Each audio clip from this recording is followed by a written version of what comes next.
Welcome to the WDW Reflections podcast. Here, we'd love to talk about the Walt Disney World Resort, the way we remember it, how it's changed, and why we still enjoy visiting the most magical place on Earth. So come with us on a podcast journey as we reflect on the WDW Reflections podcast.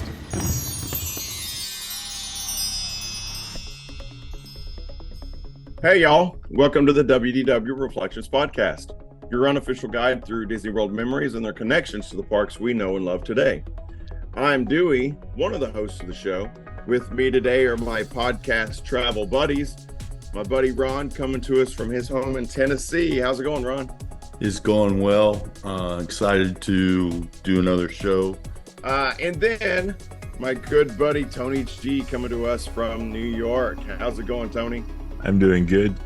But in the last show, we had a really good time talking about and reflecting on some of the things that we loved about Epcot. Specifically, we kind of made a list of 3 things each that we loved and missed, or just think, when we go to Epcot, it's the things that we think about.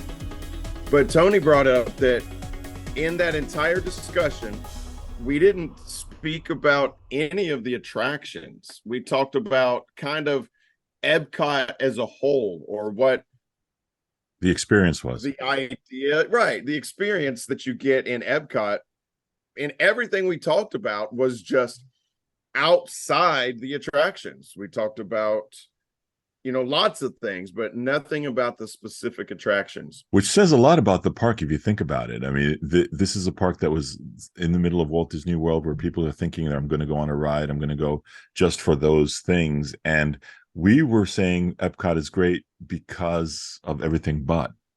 So what we thought we would do is, since we love Epcot so much, that we would come back in today and make this episode an extension of the first reflection on 40 years of Epcot, and maybe talk about some of the stuff we didn't touch on, and maybe talk about some attractions that we no longer have, or attractions that maybe we still have but have changed over the years, or attractions that are coming and how they fit into the overall experience of Epcot.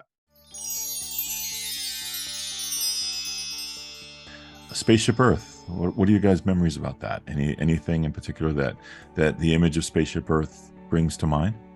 I think we have talked about Spaceship Earth not as in an episode, but we've talked about the iterations of Spaceship Earth. And so my very favorite, of course, is the Walter Cronkite version. That one will forever be the original to me. It had, Tomorrow's Child in it and all that. And the song Tomorrow's Child. Yes, the song Tomorrow's Child. And now, and here comes old man Grumpy Dewey for a minute.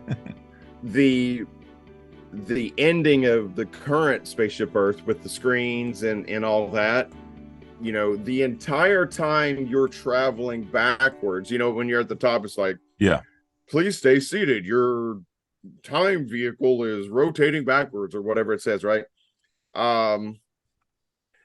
So it's all just black now. And, they keep it black because you're paying attention to the screen. It's still black after all these years?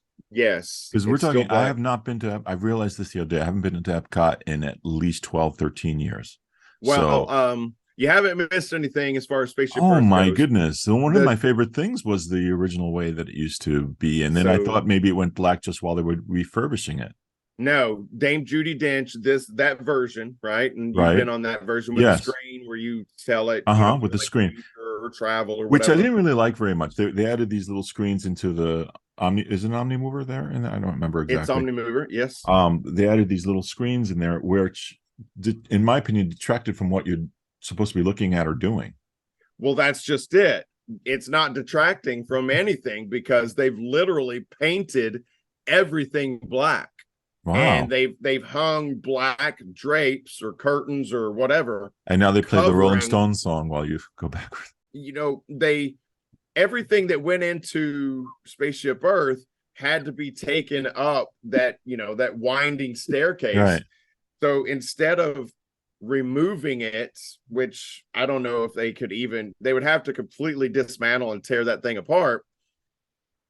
Instead of doing that, they just painted it black. So it's still there. You just can't see That's it a anymore. shame. I mean, I, You I don't get would, to, oh, I yeah, miss, absolutely. and yeah, I think what happened was once we got to that information age that they used to promise us in the previous version of it, once that became a reality, they were like, okay, I guess we don't know what's coming next, so we'll just see blackness. We could talk forever about Spaceship Earth, and we probably will do a show on that. But moving on from there, um, did you guys? We're staying in Future World at this point, but did you guys enjoy going to? If you kept walking to the right, which is still to the west. I still don't get that. But anyway, the Living Seas.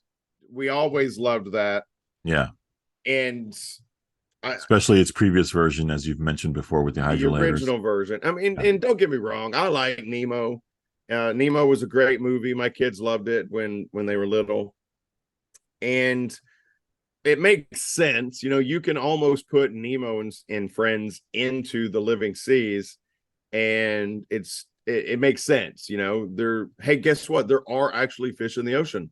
So I don't necessarily, it makes sense more than it does putting Frozen in Norway, because Arendelle's not a real place. But so the ocean is a real place, and so are fish. That's a real thing. So I don't hate it.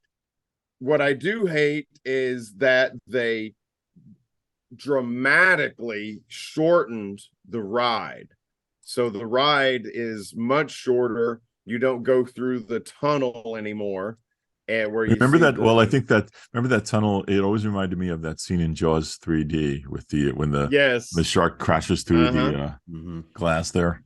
So you don't go through that anymore, and you can still see it once you get out into and you're walking around the aquarium. The tunnels are still there. You can see them, but they dramatically shortened the ride, and it's all about Nemo, and that's okay, I guess. But they don't even. I enjoyed that experience, but I noticed that even 12 years ago, some of the puppets, or I'm sorry, animatronics stopped working back then. Yes, and they They don't. used to move. When you get to the scene where Bruce is there, Yeah. I can't remember his name now, but the shark that has the hook in his snout, Okay. that character used to move in and out of that of the sunken ship, and he just sits there now. He doesn't Oh, move, and I know but what about the jellyfish? Do they still come down in? last time I was there, the Yeah. jellyfish didn't move. They just were What? static. They Oh were just no. static. See, that's And sad to hear. you And know, but and I also thought that queue, when they redesigned that queue, was pretty interesting too. yeah. So the coolest part about the queue at the Living Seas, or sorry, the The Seas with redone. Nemo and friends, um, was the silverfish in the movie. The Right. silverfish Right. move Yeah. around and Yeah. they make shapes. There's a point in the queue where the silverfish are on the wall, and they make different shapes, and they that's pretty cool. They do.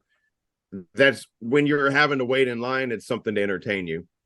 Did either of And you guys ever get to eat there? I used to. Unfortunately, it seemed kind of weird that you'd be eating Flounder's friend while you're looking at Flounder. But did either of you ever eat at the restaurant there? It was really, for me. We used to always make that part of I've our heard it's plan. really, really good. It was I've good. not had the opportunity to eat there. At least when we used to go, we used to make that a staple, and it was actually pretty good. I'm sure you've had something to eat at the Land Pavilion. Moving up a little bit. The holy smokes, walking into that pavilion in the 80s and 90s before they did all the refurbishing, that was one of the most beautiful pavilions. That big opening when you walk through the doors and you're on the second floor and you can see down into, what was it called, Sunshine Seasons or something like that. And the balloons, and oh my gosh, the fountain that was there. The fountain was absolutely amazing. But that was really, really great. I loved that place, and loved, at that time, it was Listen to the Land. That was one of my favorites. Loved back in the day when, that you guys remember when there wasn't the recording on the boat ride. There was actually a cast member, almost like the Jungle Cruise, but less jokes. The There used to be cast a cast member that would sit on the boat with you.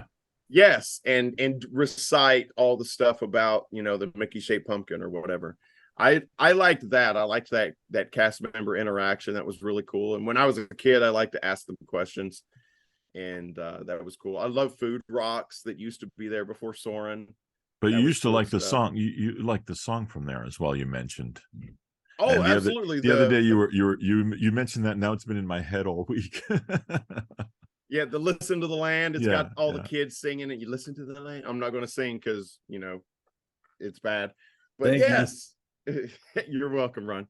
Yes, the pavilion had its own theme song. It was called Is Listen that to where the Land. Soren is actually back there now? Soarin' is Ah. exactly over to the left on the bottom floor where you used to go into Food Rocks, and then the name of the show before Food Rocks escapes me right now, but it was veggie fruit that show. I can't remember the name. I now. never saw that. Oh, it was good. It was fun. It was nutritional information put to music. Bonnie Appetit was the host. Were you on the boat when? That's the boat where you would go and it would go out into the greenhouse and you would Yes. see how. Yeah. Yes. And that's one, if we're talking about attractions nowadays, that attraction that was Listen to the Land, now it's called Living with the Land. But that attraction is probably the closest, that's still as close to it was on opening day. It's really, really close. So it's one of my I love the favorites animatronics nowadays in there. because They're it's kind of close. unexpected, but they're pretty nice. Like the buffalo and, Yeah. and all that. Yeah, it's really cool. I should next time we're there. I should make it a point to go. I've not been on that since 1982. Wow, Oh my really? gosh, really? Yeah. Oh Yeah, God, we it's so just good. hit. I mean, I don't know. We don't get a lot of time, so we hit the major The stuff big ones. and just take in the atmosphere. And if we think that it's not going to be memorable, You skip it. we skip it. Well, my wife And it's inside, so It's nice and when- cool. Yeah, but we're normally there when it's not super hot. Oh, okay. Thankfully. my wife But, wants to do you can do a walking tour of the greenhouse. Oh, no, that And would be cool. we've talked about doing it for 100 years, just haven't actually got around to doing it. But that's something that's definitely on our list. And is doing it a true they walking still tour of make the food? greenhouse. Do they still grow the greens there that they use in the parks? Is that still true? Obviously they don't grow enough to supply the park, but that attraction does grow the food, and it's still part of what you get at the Garden Grill. The food from the attraction, from that greenhouse, is used in the Garden Grill restaurant.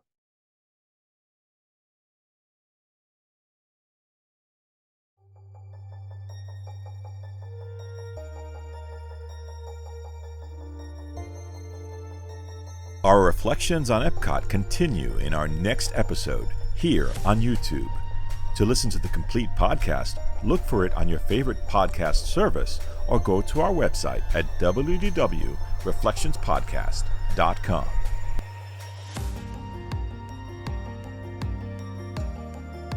Thanks for watching. See you real soon.